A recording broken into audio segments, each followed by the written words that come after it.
আলাইকুম। দেখেন কত বড় মনের মানুষ পৃথিবীতে ছিল, উনি তো কবরে চলে গেছে। ভিডিও আবুল খায়ের কোম্পানি, জনাব আবুল খায়ের কোম্পানি, আমরা সবাই ওনার মাগফিরাতের জন্য দোয়া করি। তবু বিশাল একটা আয়োজন শুধুমাত্র দৃষ্টি প্রতিবন্ধীদের নিয়ে। আমি আরও ভিডিওতে বলছি, একতলাতে আছে 7টা কক্ষ আছে, বিশাল, এই দেখতেছেন এরকম বিশাল 7টা কক্ষ বিশিষ্ট একটি তালা, এরকম 5 তলা বিশিষ্ট একটা বাড়ি। এই বাড়িতে পুরা বাড়ি দৃষ্টি প্রতিবন্ধীদের নিয়ে ভর্তি। আলহামদুলিল্লাহ, আলহামদুলিল্লাহ, শুক্রিয়া যে আবুল খায়ের কোম্পানি প্রতিবন্ধীদেরকে দাওয়াত করে নিয়ে এসে দোলার মতো আপ্যায়ন করে। আলহামদুলিল্লাহ। এখানে দেখতেছেন, আপনারা তো দেখতেছেন এই কীরকম কী সুন্দর করে ডেকোরেশনটা করছে। এ শুধুমাত্র দৃষ্টি প্রতিবন্ধীদের জন্য। এরা কিন্তু দৃষ্টি প্রতিবন্ধী ভাবে না, এরা ভাবে এটা আমাদের একটু পার্সোনাল মেহমান। এরকম হাজার হাজার মানুষকে নিয়ে প্রতি মাসে একটা এরকম আয়োজন করে থাকে। তার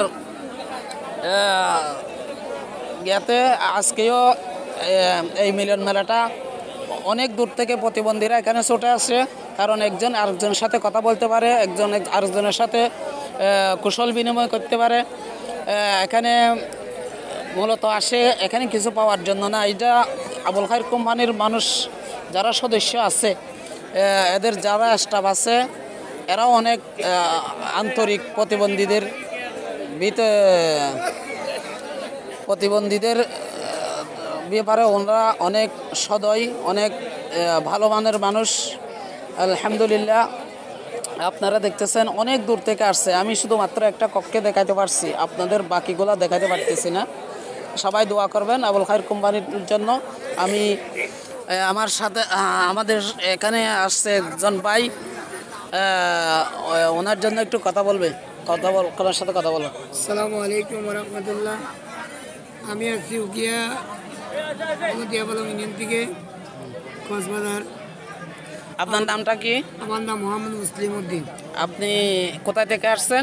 আমি আছি উকিয়া থেকে, কক্সবাজার জেলা। আচ্ছা, আপনি কবে আসছেন?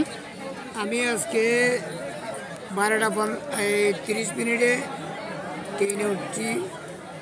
ট্রেনে আইসা। আপনি কি বাস দিয়ে আসছেন না ট্রেনের মাধ্যমে আসছেন? ট্রেনের মাধ্যমে আসছি। ট্রেনে আসার সময় আপনার কোনো সমস্যা হয় নাই? আমার অনেক সমস্যা হয়েছে। কি কি সমস্যা হয়েছে বলেন তো? তাই নিয়ে কাউন্টারে গেছি আমি টিকিটের জন্য। ম্যানেজার বলছে টিকিট নাই, আপনি ট্রেনে উঠে যান। ওঠার সময় অনেক বাধা। আমি জিএম সাহেবের সাথে কথা বললাম, পরিচালকের সাথে কথা বললাম, অনেক কষ্টের মাধ্যমে আমি ট্রেনে উঠছি। ট্রেনে বটতলি আমি গাড়ি করিয়া এখানে আসলে উনি বলতে চাচ্ছে, উনি কক্সবাজার থেকে ট্রেন দিয়ে আসছে।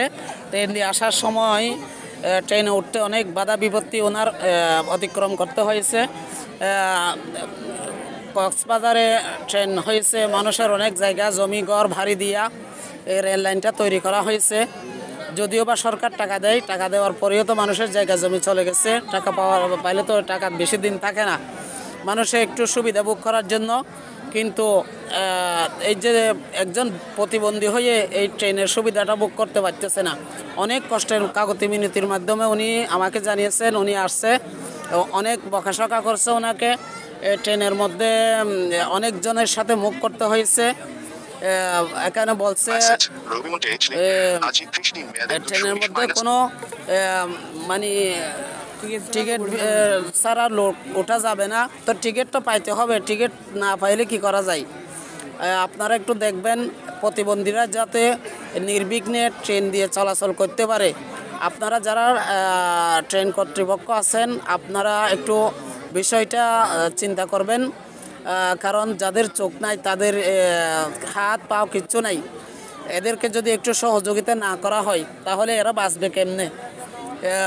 সবার যেমন বাঁচার অধিকার আছে, তেমন দৃষ্টি প্রতিবন্ধী এবং শারীরিক প্রতিবন্ধী যারা আছে তাদেরও বাঁচার অধিকার আছে। এরকম সরকারের দায়িত্ব হচ্ছে এদেরকে কিভাবে প্রোটেক্ট দেওয়া যায়, এদেরকে কিভাবে সহযোগিতা করা যায়, এগুলো চিন্তা করে সরকারের উচিত এদের জন্য কোনো একটা পরিকল্পনা করে সুযোগ সুবিধা বাহির করা অনেক প্রতিবন্ধীরা আছে কর্ম করতে সক্ষম, কিন্তু তাদেরকে প্রতিবন্ধী বলে অনেক জায়গায় চাকরি দিতেছে না, অনেক মানিক যেটা পারে এই কাজও দিতেছে না, যার কারণে প্রতিবন্ধীরা দিন দিন ভিক্ষার দিকে ধাবিত হচ্ছে। যদি বাংলাদেশটা সুন্দর করতে চাই, আমরা ভিক্ষুক মুক্ত বাংলাদেশ করতে চাই, আমাদের প্রতিবন্ধীদেরকে বিভিন্ন কাজে কর্মে যুক্ত করে তাদের আয়ের ব্যবস্থা করতে হবে এবং যারা প্রতিবন্ধী ছেলেমেয়ে আছে এদের জন্য ভালো শিক্ষার ব্যবস্থা করতে হবে, এদের জন্য যাতে তাদের কর্ম করতে পারে এরকম কর্মস্থল তৈরি করতে হবে, এরকম আরও ইত্যাদি আর কি। তো আপনারা যারা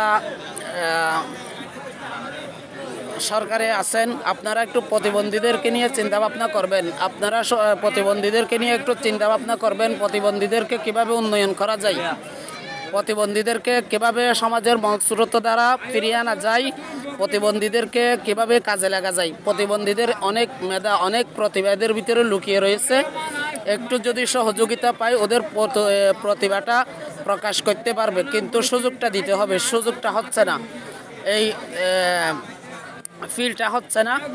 এর জন্য আপনারা ভিডিওটা বেশি বেশি শেয়ার করবেন, বেশি বেশি লাইক কমেন্ট শেয়ার করবেন এবং আমার চ্যানেল সাবস্ক্রাইব করবেন। এবং প্রতিবন্ধী ব্যক্তিদের আমি আরেকটি কথা, বাসে প্রতি বাসে 2 নম্বর সিট 1-2 সিট প্রতিবন্ধীদের জন্য বরাদ্দ করার কথা ছিল, এরা অর্ধেক ভাড়া দিবে, 2টা সিট এরও ব্যবহার করবে। আমরা দেখছি চিটাগাং, ঢাকা এবং খুলনা গেছে আমি ট্রেন দিয়ে, প্রতিবন্ধীদের ভাড়াও দেওয়া লাগে নাই, কিন্তু আমাদের কক্সবাজার থেকে যখন আমরা চট্টগ্রামে আসি অনেক সমস্যা ফিল করতে হয়। তো সেজন্য প্রতি বগিতে 2টা করে সিট প্রতিবন্ধীদের জন্য যদি হাফ ভাড়া নিয়ে বরাদ্দ করা হয় এটা আমাদের জন্য অনেক সুবিধা হবে। এবং প্রতিটা বাসের যদি 2টা সিট প্রতিবন্ধীদের জন্য বরাদ্দ করা হয়, একদম টাকা নিয়ে না, অর্ধেক টাকা নিয়ে যদি একটু সহযোগিতা করা হয় প্রতিবন্ধীদেরকে, এরা অনেক খুশি হবে, অনেক সুন্দরভাবে চলতে পারবে। আপনারা বিশেষ করে বলবো প্রতিবন্ধীদেরকে নিয়ে একটু ভাববেন, প্রতিবন্ধীদেরকে একদম মানুষ হিসাবে গণ্য না করে যদি দেশটা এগিয়ে নিয়ে যেতে চান কোনোদিন আগাবে নাই। এজন্য প্রতিবন্ধীদেরকে বিশেষ নজরে দেখবার অনুরোধ রইল। সবাইকে ধন্যবাদ। আসসালামু আলাইকুম ওয়া রাহমাতুল্লাহি ওয়া বারাকাতুহু।